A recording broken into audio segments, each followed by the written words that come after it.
Anda bayangkan sebentar ya, Anda mengabdi selama 30 tahun dalam keheningan sebagai seorang guru matematika di daerah. 30 tahun loh, itu bukan waktu yang sebentar. Benar banget, Anda bukan figur publik yang selalu masuk TV. Nama Anda mungkin nggak dikenal di luar kota Anda, dan keseharian Anda sangat klasik. Ya, papan tulis, spidol, rutinitas desa yang tenang. Tepat, tumpukan buku, jam kerja yang panjang. Tapi, nah ini dia, di hari pensiun Anda, dedikasi klasik yang berjalan puluhan tahun itu tiba-tiba dirayakan dengan, Anda tahu apa? Saya tahu kemana arah obrolan ini, dan ini gila sih. Dirayakan dengan dentuman musik modern melodic trap yang penuh bass. Sebuah kontras yang rasanya hampir nggak masuk akal kan? Sangat nggak masuk akal. Maksud saya, bagaimana dua dunia yang sangat berseberangan ini bisa bertabrakan? Nah, untuk Anda yang mendengarkan, disitulah letak misteri yang akan kita pecahkan di penelusuran mendalam kita hari ini. Betul, dan sumber yang kita bedah kali ini tuh punya nuansa yang sangat personal ya. Iya, sangat menyentuh. Kita sedang melihat sebuah dokumen biografi singkat, semacam catatan keluarga gitu, dari seorang pahlawan tanpa tanda jasa, Bapak Amanto Adiwibowo. Atau yang akrab dipanggil warga sekitarnya dengan nama Pak Bowo ya. Nah, betul, Pak Bowo. Dan ada alasan krusial mengapa kita membedah dokumen sejarah personal ini sekarang. Coba Anda lihat kalender hari ini. Hari ini tanggal 31 Maret 2026. Yap, mengapa ini penting? Karena besok, tepat pada tanggal 1 April 2026, Pak Bowo ini akan resmi memasuki masa purna tugas. Pensiun setelah mengabdi sebagai guru. 3 dekade. Misi kita hari ini adalah menelusuri catatan ini, karena dokumen ini bukan sekedar riwayat hidup biasa. Ini semacam cetak biru, gitu loh. Cetak biru tentang dedikasi sunyi, kerja keras yang jauh dari sorotan kamera. Betul sekali. Kalau pakai analogi, membangun karir mengajar selama 30 tahun itu kayak membangun sebuah katedral, batu bata demi batu bata. Membangunnya pelan-pelan. Ya, sang pembangun mungkin gak langsung melihat menara yang menjulang tinggi hari itu juga. Tapi dia tahu fondasi yang dia buat akan bertahan melintasi generasi. Hal yang sangat mempesona di sini adalah bagaimana perjalanan Pak Bowo ini seolah menantang obsesi modern kita ya. Obsesi soal kesuksesan instan itu kan? Iya betul, kita kan hidup di era di mana segala sesuatu itu harus viral dalam semalam. Kalau nggak viral, rasanya nggak sukses. Harus FYP gitu ya. Nah itu, tapi ketika kita menggeser lensa kita ke sosok-sosok yang sering tersembunyi seperti beliau, kita diajak melihat bahwa fondasi terdalam dari sebuah masyarakat itu nggak dibangun dengan kecepatan. Melainkan dengan ritme dan daya tahan. Sepakat. Oke, mari kita bedah ini soal daya tahan tadi. Karena ada satu bagian di awal dokumen yang bikin saya langsung, menginjitkan dahi. Yang soal awal mula beliau mengajar itu ya? Ya, jadi Pak Bowo ini kan lahir dari keluarga yang sangat sederhana. Beliau mulai mengajar pada tahun 96. Saat itu beliau mengajar di SMP Muhammadiyah 6 Pulung dan MTS Asalam Soko. Tahun 96. Catat itu baik-baik. Nah, di sini poin krusialnya. Beliau mulai ngajar tahun 96, tapi baru diangkat menjadi CPNS atau calon pegawai negeri sipil pada tahun 2008. Luar biasa. Baru setelah itu bergabung di SMPN 1 Pulung kan? Betul, kita sedang berbicara tentang jeda 12 tahun loh ini. 12 tahun mengabdi tanpa kepastian status abdi negara. Itu gila sih. Sangat gila. Dan coba kita pikirkan, realitasnya ya, di Indonesia menjadi guru honorer selama lebih dari 1 dekade itu bukan sekedar soal menunggu waktu berlalu. Oh jelas bukan, beban kerjanya sama persis dengan PNS. Nah itu, Anda melakukan pekerjaan yang sama, beban kurikulum yang sama, tapi jaminan kesejahteraannya jauh berbeda. Ini ujian mental dan finansial yang sangat berat. Sangat berat. Pertanyaan saya, apakah ini bentuk ujian ketahanan yang umum gitu? Analogi saya begini, ini tuh persis kayak menjadi pemeran pengganti di teater. Understudy ya? Ya, Anda datang setiap hari selama 12 tahun, berlatih keras, ngafalin naskah, pakai riasan, tapi Anda cuma duduk di belakang panggung. Berharap suatu hari sutradara ngasih Anda peran utama. Nunggu momennya tarung gitu ya? Betul. Mengapa seseorang mau bertahan selama itu?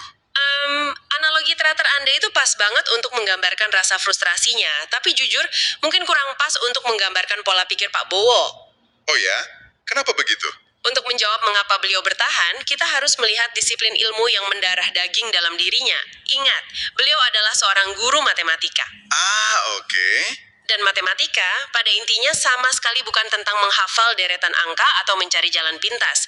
Matematika itu ilmu tentang logika. Tentang membangun fondasi. Tepat, dan tentang penyelesaian masalah langkah demi langkah. Jika kita hubungkan ini dengan gambaran yang lebih besar, beliau pasti melihat masa 12 tahun itu bukan sebagai ruang tunggu yang pasif. Jadi maksud Anda, beliau melihat penantian itu sebagai bagian dari persamaan matematika. 100% betul. Seorang matematikawan sejati tahu kalau sebuah persamaan yang panjang dan rumit itu nggak bisa diselesaikan dengan cara melompat langsung ke jawaban akhir. Harus ada proses deduksi yang runtut kan? Nah, Anda harus memproses tiap variabelnya. Kesabarannya menunggu selama 12 tahun itu sangat mencerminkan pola pikir seorang matematikawan sejati. Beliau konsisten pada proses karena yakin pada hasil akhirnya. Wah, itu cara pandang yang merombak perspektif saya sama sekali loh. 12 tahun itu waktu untuk membangun kapasitas ya, bukan cuma nunggu nasib. Betul, matematika bukan cuma pelajaran di papan tulis buat beliau, tapi semacam operating system yang menjalankan hidupnya. Tapi tunggu, ini memunculkan pertanyaan baru buat saya. Kita melihat bagaimana kesabaran logis ala matematika ini diterapkan di sekolah. Tapi apakah sistem operasi yang sangat logis ini dibawa pulang ke rumah? Ini arah yang menarik. Iya kan? Karena Anda nggak bisa membesarkan keluarga cuma pakai rumus matematika murni. Manusia itu emosional, bukan sekedar variabel X dan Y. Anda benar. Dan disinilah bagian dokumen keluarga ini menjadi sangat esensial untuk kita bahas. Karena ternyata sistem operasinya ini dapat upgrade ketika beliau menikah di usia 30 tahun. Disinilah bagian yang sangat menarik. Mari kita bahas profil keluarganya. Istrinya, Ibu Lilik Wahyuni. Jujur, profil ibu ini bikin saya agak kaget. Beliau juga seorang pendidik kan? Bukan sekedar pendidik biasa. Catatan kita menyebutkan Ibu Lilik ini ASN guru TK. Pernah ngajar di TKIT Al-Hikmah. Dan sekarang di TK Negeri Pembina Ponorogo. Tapi gelarnya nggak berhenti di situ. Sama sekali enggak.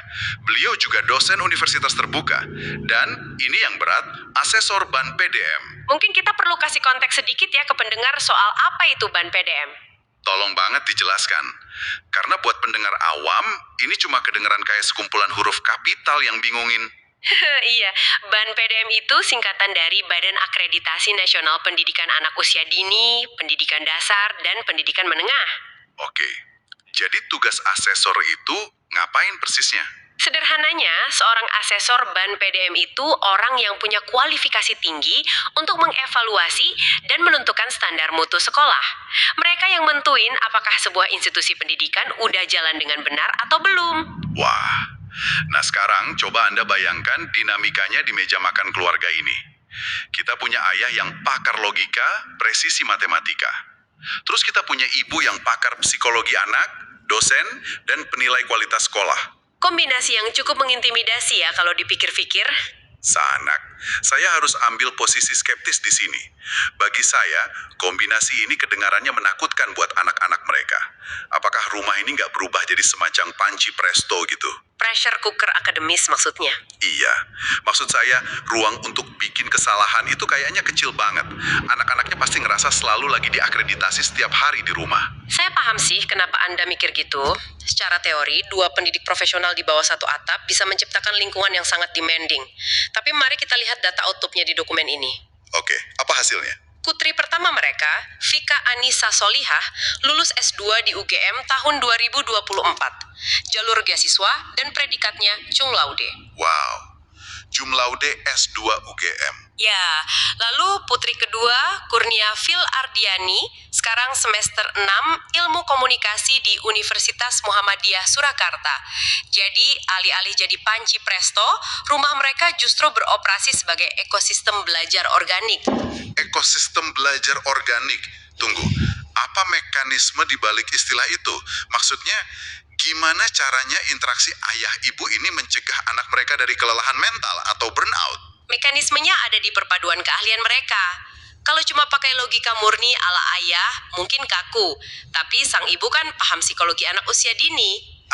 Iya, kapan anak perlu distimulasi, kapan perlu main. Tepat. Jadi di meja makan belajar itu bukan komando. Belajar jadi bahasa percakapan sehari-hari. Kalau anak ada masalah, ayahnya pakai pendekatan logis, ibunya pakai empati untuk jaga motivasi. Kesalahan nggak dilihat sebagai kegagalan moral ya, tapi sebagai variabel yang harus diselesaikan bersama. Persis. Pendidikan bagi keluarga ini bukan sekedar kewajiban profesional, melainkan core value, nilai inti yang dihidupi sehari-hari. Pantes saja anaknya bisa S2 cum laude beasiswa. Itu hasil alami dari tanaman yang dirawat di tanah yang kaya nutrisi intelektual. Dan menariknya, keberhasilan mikro di dalam rumah ini meluap secara alami ke lingkungan makro mereka, ke masyarakat. Nah, ini membawa kita ke bagian ketiga dari dokumen ini. Dan jujur, saya mau ngasih sedikit pushback soal ini. Oh ya, soal kiprah sosial Pak Bowo? Iya, mari kita lihat. Di sekolah, beliau aktif sebagai wali kelas dan pembina PMR. Di lingkungan, beliau jadi ketua RT. Itu aja udah repot banget loh. Iya, ngurusin warga itu nggak gampang. Belum selesai. Puncaknya, Pak Bowo dan istrinya ini mendukung pendirian Yayasan Cahaya Quran Inayah Ponorogo. Pak Bowo jadi pengawas yayasan, dan mereka menjadikan rumah mereka sendiri sebagai sekretariat yayasan tersebut. Langkah yang cukup radikal ya untuk zaman sekarang. Sangat radikal dan berisiko. Jadi apa makna dari semua ini? Analogi saya begini, mengubah rumah pribadi Anda jadi sekretariat itu kayak bikin kehidupan pribadi Anda jadi perangkat lunak open source. Open source, menarik. Bisa diakses siapa aja gitu ya? Iya, Anda buka source code keluarga Anda buat publik. Di era modern ini, kita kan selalu diajari mantra soal work-life balance. Harus ada batas tegas. Apakah Pak Bowo ini nggak punya batas ruang privat dan publik sama sekali? Ini memunculkan satu pertanyaan penting tentang gimana generasi terdahulu memandang kata pengabdian. Analogi open source Anda tajam, tapi ada bedanya. Bedanya di mana? Software kan bisa diretas atau kehabisan ruang server. Tapi bagi Pak Bowo, energi itu justru didapat dari interaksi dengan komunitas. Di zaman sekarang, kita terbiasa nyekat hidup kita ke kotak-kotak nih. Ini kotak kerja, ini kotak keluarga, ini kotak me time. Betul, kita butuh privasi. Tapi bagi sosok seperti beliau, menjadi guru, ketua RT, dan pengawas yayasan itu bukan pekerjaan terpisah yang bisa dimatikan kayak saklar lampu. Itu satu identitas utuh. Oh, jadi saat dia buka rumahnya jadi sekretariat, dia nggak merasa privasinya diinvasi. Enggak, rumahnya yang jadi sekretariat itu bukti komitmen totalitasnya. Beliau nggak cuma peduli di jam kerja aja. Pengabdian itu cara beliau bernapas di komunitas. Totalitas ya, beliau nggak ngalamin burnout kayak kita zaman sekarang, karena ini selaras dengan tujuan hidupnya. Tapi, dedikasi yang begitu klasik ini justru membawa kita pada ironi terindah di dokumen ini. Sesuatu yang Anda singgung di awal perbincangan kita. Ya, kail yang kita lempar tadi. Lalu, gimana masyarakat ngerespon dedikasi yang klasik, sederhana, dan mendalam ini pada masa purna tugasnya? Jawabannya sungguh tak terduga. Dokumen ini menyebutkan bahwa sebuah lagu bertema modern melodic trap telah dibuat khusus untuk merayakan perjalanan Pak Bowo. Tunggu dulu, ketukan musik trap modern untuk merayakan guru matematika lokal yang sederhana. Sangat kontras. Ini analoginya kayak ngebacain puisi klasik karya W.S. Rendra, tapi bukannya diiringi gitar akustik, malah diiringi musik hip-hop di klub. Gimana perpaduan liar ini bisa terjadi? Disinilah keindahan sesungguhnya. Gaya hidup Pak Bowo mungkin klasik, tapi dampaknya sangat relevan dan bergema kuat ke generasi muda. Jadi anak-anak muda ini merayakan dengan bahasa mereka. Betul, kalau kita menghormati orang tua, kadang kita maksain pakai medium jadul biar sopan. Tapi di sini, generasi muda ngambil esensi karakter Pak Bowo, kesabarannya, ketekunannya, lalu membungkusnya dalam format audio paling relevan buat mereka saat ini. Wow, musik trap adalah bahasa mereka. Ya, ini bukti warisannya nggak lekang oleh waktu. Ini bukan lelucon atas kesederhanaan Pak Bowo loh, ini justru bentuk penghormatan budaya tertinggi dari murid-muridnya. Itu perspektif yang brilian banget. Bentuk perayaannya boleh berganti genre, tapi rasa hormatnya utuh. Dan ini membawa kita pada kesimpulan dari penelusuran hari ini. Ya, kita belajar mendefinisikan ulang makna orang penting. Sepakat. Kita sering dicekoki ide kalau orang penting itu wajahnya harus masuk berita nasional. Tapi hari ini, kita belajar bahwa menjadi penting seringkali berarti mengajar ribuan murid, membina PMR, mengelola yayasan dari ruang tamu Anda sendiri. dan membangun keluarga yang mencintai ilmu pengetahuan. Betul. Sebuah dedikasi 30 tahun yang puncaknya ditandai besok 1 April 2026. Di tengah era yang serba cepat ini, cerita Pak Bowo ngingetin Anda yang lagi mendengarkan. Dampak terbesar itu justru dibangun dengan ritme yang lambat dan konsisten. Tepat. Jadi, saya mau menutup diskusi kita dengan membiarkan Anda merenungkan satu hal ini. Jika dedikasi Sunyi seorang guru matematika lokal mampu menciptakan riak generasi yang sedemikian dalam, mencetak akademisi, membangun komunitas, hingga menginspirasi terciptanya lagu trap modern, Sebuah pencapaian yang luar biasa. tindakan kecil apa yang sedang Anda lakukan hari ini secara konsisten yang mungkin baru akan terlihat riak kejutannya 30 tahun dari sekarang?